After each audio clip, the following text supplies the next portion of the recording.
విజయవాడలో జరుగుతున్న బీసీ మహాసదస్సు కార్యక్రమానికి రెండు తెలుగు రాష్ట్రాల నలుమూలల నుండి విచ్చేసి ఇక్కడ పొందుపరిచిన అంశాల గురించి అనేక రకాలుగా సూచనలు సలహాలు ఇచ్చిన పెద్దలకు మేధావులకు బీసీ నాయకులకు మహిళా నాయకులకు సన్నిహితులకు అన్నదమ్ములకు అక్కచెల్లెలకు కుటుంబ సభ్యులకు మీడియా మిత్రులకు ప్రతి ఒక్కరికి పేరు పేరున ధన్యవాదాలు తెలియజేస్తూ ఈ రోజు ఉదయం 10 గంటల నుండి మొదలైన ఈ చర్చా కార్యక్రమంలో బీసీలకు ఎంతో విలువైన సూచనలు సలహాలు ఇచ్చిన ప్రతి ఒక్కరికి కూడా ప్రత్యేకంగా ధన్యవాదాలు తెలియజేస్తూ ఈ రోజు చర్చించిన అంశాల్లో ప్రధానంగా రాజధానిలో బీసీల యొక్క వాటా బీసీల యొక్క హక్కు అనే అంశం పైన చర్చించడం జరిగింది. ఏ రాష్ట్రానికైనా రాజధాని అంటే ఆ రాష్ట్రానికి రాష్ట్ర ప్రజలకు రాష్ట్రానికి సంబంధించిన అభివృద్ధికి సంబంధించిన అంశం.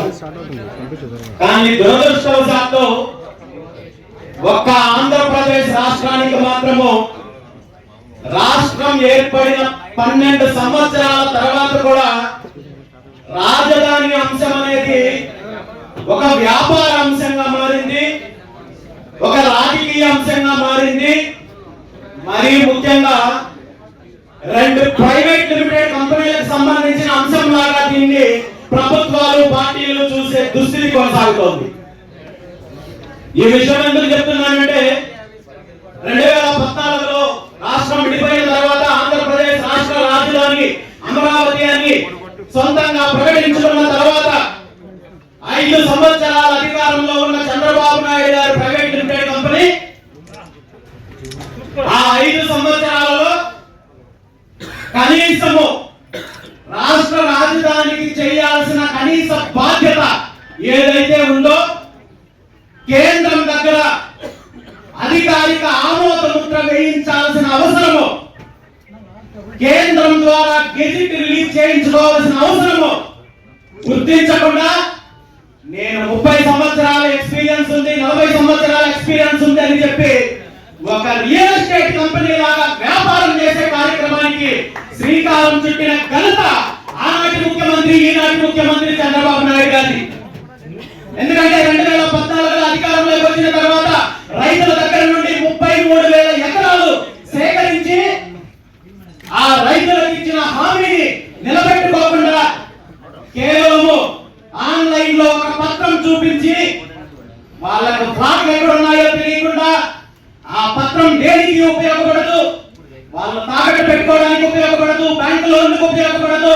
దీనికి సంబంధించి 2014 నుండి 19 వరకు కాలయాపన చేసి దాన్ని సాగుగా చూపించి రియల్ ఎస్టేట్ వ్యాపారం చేసిన చంద్రబాబు నాయుడు గారు ఈ రాజధాని ప్రాంత రైతులను నిర్దాక్షిణ్యంగా మోసం చేస్తే ఆ తర్వాత 2019లో అధికారంలోకి వచ్చిన జగన్మోహన్ రెడ్డి గారు చంద్రబాబు నాయుడు గారు ఇచ్చిన ఆలోచన వల్ల అమరావతి రాజధాని ప్రాంతానికి 5 సంవత్సరాలలో అధికార ముద్ర వేయించుకొని చేతనైతనం వల్ల 3 రాజధానులు అనే ఒక కొత్త సిద్ధాంతాన్ని తీసుకొని వచ్చి మళ్ళీ ఈ రాష్ట్ర ప్రజలతో ఆడుకునే ప్రయత్నం చేసి మళ్ళీ 2019 నుండి 24 వరకు రాజధాని లేని రాష్ట్రంగా ఆంధ్రప్రదేశ్ రాష్ట్రం మిగిలిపోయింది. 2024లో మళ్ళీ అధికారంలోకి వచ్చిన చంద్రబాబు నాయుడు గారు మళ్ళీ ఇదే రాజధాని అంశం తీసుకొని మళ్ళీ వ్యాపారం చేసే కార్యక్రమం మొదలుపెట్టాడు. గతంలో సేకరించిన భూములకు సంబంధించిన రైతులకు న్యాయం చేయకపోగా మళ్ళీ నేను కొత్తగా భూసేకరణ చేపడుతున్నాను. ఎందుకంటే 33,000 ఎకరాలతో కనీసం నేను కట్టేది పంచాయతీకి కూడా సరిపోదని చెప్పి ప్రగల్భాలు పలుకుతున్నాడు. బహుశా చంద్రబాబు నాయుడు గారికి మతిమరుపు రోగమో లేదా మరింకొక వ్యాధి ఉందేమో. ఇక్కడ చంద్రబాబు నాయుడు గారు కలెక్ట్ చేసింది 33 సెంట్లు కాదు, 33,000 ఎకరాల భూమిని విషయాన్ని మర్చిపోయి ఇన్ని వేల మంది త్యాగం చేసి భూమిని ఇస్తే రాజధాని కోసము దీన్ని పంచాయతీకి సరిపోదు, వార్డుకి సరిపోదు అంటూ అవమానించే కార్యక్రమం చేస్తూ సుమారు 2 సంవత్సరాలు పూర్తవుతుంటే కూడా మళ్ళీ రాజధానికి ఇప్పటి వరకు అధికారిక ముద్ర వేయించుకోకుండా కేంద్ర ప్రభుత్వంలో కీలకంగా ఉన్నప్పటికీ కూడా కాలయాపన చేస్తూ మళ్ళీ దీని మీద భూ వ్యాపారం చేయడానికి కొత్తగా ఏదైతే భూసేకరణ మళ్ళీ 2వ దశ 3వ దశ అంటూ ఈ రాష్ట్రాన్ని, ఈ రాష్ట్ర ప్రజలను, ముఖ్యంగా రాజధాని ప్రాంతంలో ఉన్న రైతులను మోసం చేసే కార్యక్రమానికి తెరదీశారనే విషయాన్ని మనం అందరం గుర్తించాలి.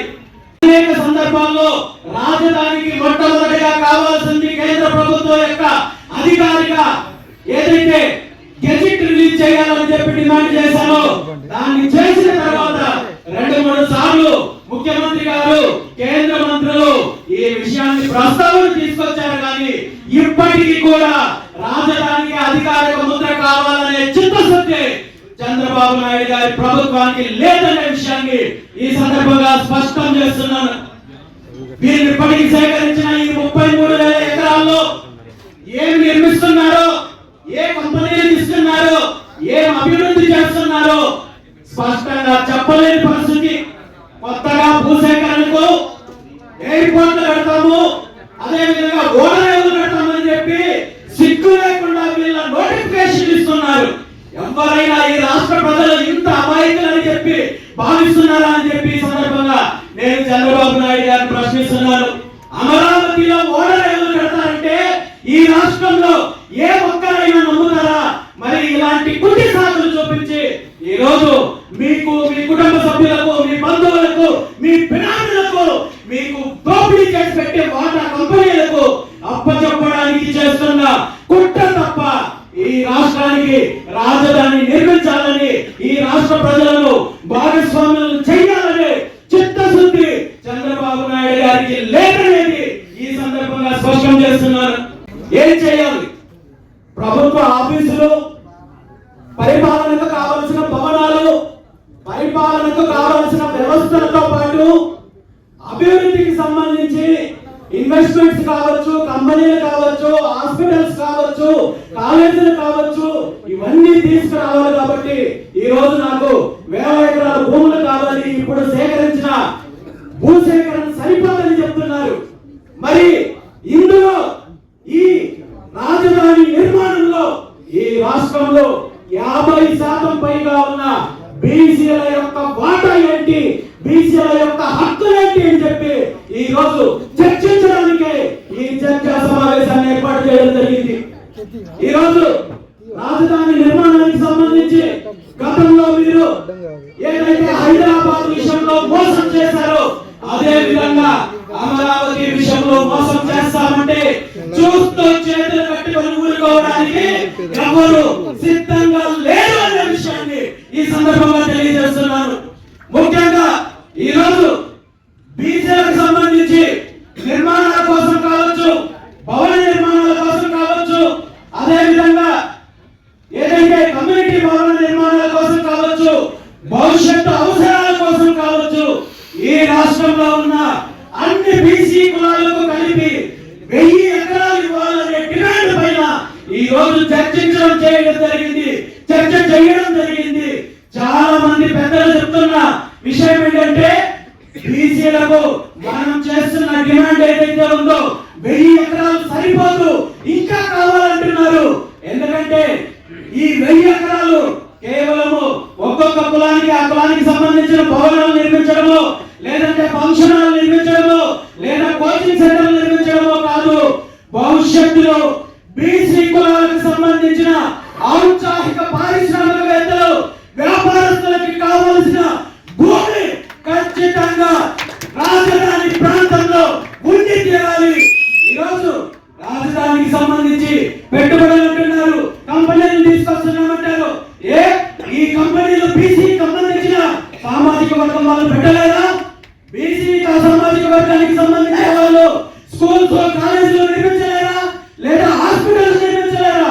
లేదా రాజధానిలో మీరు చెప్పే ఎలాంటి టెక్నాలజీకి సంబంధించిన అభివృద్ధికి సంబంధించిన బీసీ వర్గాలు, బీసీలకు సంబంధించిన ఇన్వెస్టర్స్ పెట్టడానికి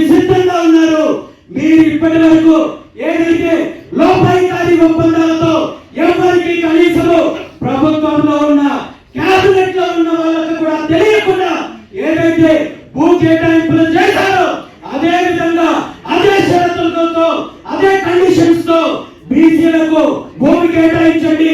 కనీసము 1000 ఎకరాలు కేటాయించినట్టయితే ఆ 1000 ఎకరాలకి ఇప్పటి వరకు మీరు ఏ కంపెనీలకు, మీ బినామీ కంపెనీలకు, మీ జాబ్ సంస్థలకు, మీ కుటుంబ సభ్యుల కంపెనీలకు, మీ బంధువుల కంపెనీలకు ఏ విధంగా అయితే రూపాయికి ఎకరా 99 రూపాయలకి ఎకరా అని చెప్పి కేటాయించారో అదే కేటాయింపు బీసీ కులాలకు చేపట్టాలని చెప్పి ఈ సందర్భంగా ముఖ్యమంత్రి చంద్రబాబు నాయుడు గారిని డిమాండ్ చేస్తున్నారు.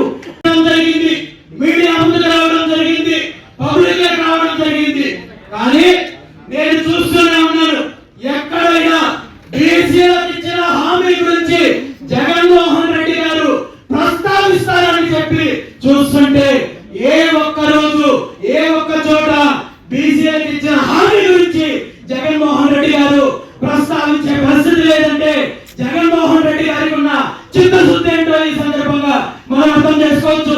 కేవలం తెలుగుదేశం పార్టీ జగన్మోహన్ రెడ్డి గారే కాదు, మిగిలిన ఏ ఒక్క పార్టీ కూడా ఈ అంశాన్ని చర్చించే పరిస్థితి లేదంటే వీళ్ళందరి ఉద్దేశం ఒకటే, బీసీలకు రక్షణ చట్టం ఇస్తే, బీసీలను సేఫ్ జోన్ లో ఉంచితే మరి మేము ఎవరి మీద దాడులు చేయాలి, ఎవరిపై తప్పుడు కేసులు పెట్టాలి, ఎవరిని పావులుగా ఉపయోగించుకోవాలి, ఎవరిని అనగదొక్కాలి, మరి మాకు అవకాశం లేదు. కాబట్టి రెండు పార్టీలు తోడు దొంగల్లాగా, పేరుకుట్టిన దొంగల్లాగా బీసీ రక్షణ చట్టం గురించి మాట్లాడకుండా ఈ రోజు కాలయాపన చేసే పరిస్థితి ఉంది.